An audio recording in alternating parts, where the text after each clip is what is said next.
Good morning Anil ji, good morning Deepanshu. पहले तो अनिल जी आपको और आपके सभी जी बिजनेस के व्यूअर्स को शुभ दीपावली। जो स्टॉक मुझे पसंद है इनफैक्ट सन फार्मा है। इनफैक्ट नंबर्स उम्मीद से बहुत अच्छे आ गए हैं। हमने पहले भी ये स्टॉक अपने क्लाइंट्स को रेकमेंड किया है और हमको लग रहा है कि जिस प्रकार की कमेंट्री और जिस प्रकार का स्पेशलिटी बिजनेस पे कंपनी का फोकस है, हमको लग रहा है कि आने वाले 2 क्वार्टर्स भी बहुत दमदार रहेंगे, स्पेशली यूएस मार्केट से। तो यहाँ पे करीबन 1050 के लिए खरीदिए। हो सकता है कि आज रिजल्ट्स के बाद थोड़ी बहुत बिकवाली स्टॉक में देखने को मिले, तो वो एक खरीदने का मौका समझना चाहिए। ये इन्वेस्टमेंट ग्रेड काउंटर है। हमको लग रहा है कि 1050 in the next 6 to 12 months very much possible है। और अनिल जी, कल हमने आपके एक स्पेशल मिड कैप शो पे एक स्टॉक बताया था, एसोसिएटेड अल्कोहल। हमको लग रहा है कि ये स्टॉक अभी भी काफी अट्रैक्टिव लेवल पे चल रहा है। हालांकि कल आपके प्रोग्राम के आने के बाद स्टॉक ने एक अच्छी अप ट्रेंड चालू कर दी, लेकिन हमको लग रहा है कि इवन 590 के करीब ये स्टॉक बहुत अट्रैक्टिव है। ये लिकर स्पेस में सबसे सस्ता स्टॉक है। अगर आप रेडिको खैतान देखिए, यूनाइटेड स्पिरिट्स देखिए, तो कहीं ना कहीं ऐसा लग रहा है कि ये स्टॉक दूसरे कंपनीज के मुकाबले में काफी अंडर वैल्यूड है और इंटीग्रेटेड प्लेयर है। 4 स्टेट्स में ऑपरेट करता है और सबसे बड़ी बात ये ईएनए यानी जो रॉ मटेरियल है बेसिकली आईएमएफएल के लिए, वो खुद बनाता है। सबसे बड़ी बात, यूनाइटेड स्पिरिट्स के साथ इनका बेसिकली 20 साल पुराना रिलेशनशिप है। उनके ब्रांड्स भी ये मार्केट करता है और अभी एथेनॉल स्पेस में ये एंट्री कर रहे हैं। तो सारे ट्रिगर्स वेल पोजिशंड है। हमको लग रहा है कि आने वाले 2 साल में अर्निंग्स ग्रोथ कम से कम 20 से 25% रहेगी। तो ये जरूर खरीदीजिए। हमारा टारगेट प्राइस यहाँ पे 675 है। तो ये दूसरा स्टॉक कैश सेगमेंट पे जो इन्वेस्टर्स को खरीदना चाहिए। तो ये है आपके लिए खरीदारी करने की राय। सन फार्मा और एसोसिएटेड एल्कोहल ये एक और स्टॉक है जहां पर आपको खरीदारी करनी है। ये दोनों ही स्टॉक्स है पसंद अविनाश जी को। लेकिन रिजल्ट्स दमदार है अविनाश जी। 714 के आसपास भारतीय एयरटेल, क्या नतीजों के बाद भी खरीदारी का मौका बनता है? टारगेट्स बड़े बड़े आते दिख रहे हैं, सारे एफआईज की तरफ से अपग्रेड्स आए हैं। नहीं, बिल्कुल। इनफैक्ट अनिल जी, नंबर्स उम्मीद से काफी अच्छे हैं, आ गए हैं। इनफैक्ट सबसे बड़ी बात, आरपू 153 रुपया हो गया है। प्लस 5G का भी इन्होंने जो इन्वेस्टमेंट किया है, इसका भी इम्पैक्ट आपको आने वाले क्वार्टर्स में देखने को मिलेगा।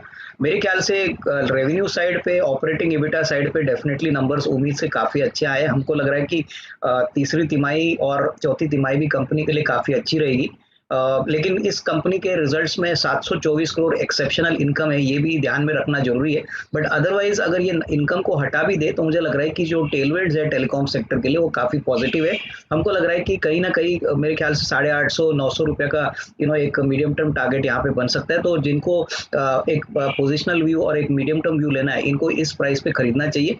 मेरे ख्याल से रिजल्ट्स के बाद थोड़ी बहुत बिकवाली आ सकती है, लेकिन medium to long term prospects अभी भी काफी पॉजिटिव है। अनिल जी, आई थिंक यहाँ पे बना रहना चाहिए। मुझे लग रहा है कि देखिए, बाल्टिक इंडेक्स तो गिरा है, लेकिन हमको ये जानना पड़ेगा कि शिपिंग कॉरपोरेशन को बेसिकली फिक्स्ड प्राइस कॉन्ट्रैक्ट्स कितने हैं, मार्केट ड्रिवन कॉन्ट्रैक्ट्स कितने हैं। तो हमारा अनुमान है कि करीबन 40-50% फिक्स प्राइस कॉन्ट्रैक्ट्स रहते हैं, जहाँ पे स्टेडी इंक्रीज कंपनी को मिलता है। तो मेरे ख्याल से थोड़ा सा इंतजार करें, कोई जल्दबाजी ना करें। बट डेफिनेटली जिस प्रकार से नंबर Q2 में आ गए हैं, हमको लग रहा है कि ये मोमेंटम इतने जल्दी वापस नेगेटिव नहीं होगा। बट ओवरऑल हमको लग रहा है कि जिनके पास है वो होल्ड करे। प्लस इस कंपनी में स्ट्रेटेजिक डाइवर्समेंट होने वाला है, तो गवर्नमेंट भी चाहेगी कि कंपनी को अच्छी वैल्यूएशन मिले। तो कहीं ना कहीं मुझे लग रहा है कि जल्दबाजी ना करे, इसको होल्ड करे। थोड़ी सी और मैनेजमेंट की कमेंट्री आती है, न्यूज फ्लोज आते हैं, तो उसके बाद हम एक फ्रेश रिव्यू शिपिंग कॉर्पोरेशन पे ले सकते हैं कि आगे की रवैया क्या रहेगा। देखिए, मुझे लग रहा है कि सेकंड क्वार्टर के नतीजे में स्टेडी इंप्रूवमेंट देखने को जरूर मिलेगा, लेकिन जो फेस्टिवल क्वार्टर है, तीसरी तिमाही, वहां पे हमको लग रहा है कि वॉल्यूम ग्रोथ और मार्जिन्स में थोड़ा सा और इजाफा होगा। सबसे बड़ा चैलेंज जो आयशर मोटर्स को है, वो रॉ मटेरियल के खर्चे में है। स्टील के कीमतें, कमोडिटी प्राइसेस बढ़े हैं, तो वो कैसे मैनेज करते हैं, क्योंकि डिस्पाइट द फैक्ट कि इनके पास काफी प्राइसिंग पावर है, इनके पास जो प्रोडक्ट पोर्टफोलियो है वो भी काफी प्रीमियम है। हमको लग रहा है कि मार्केट्स इन चीजों को बहुत क्लोजली वॉच करेगी। तो मेरे ख्याल से जिनके पास है वो होल्ड करे।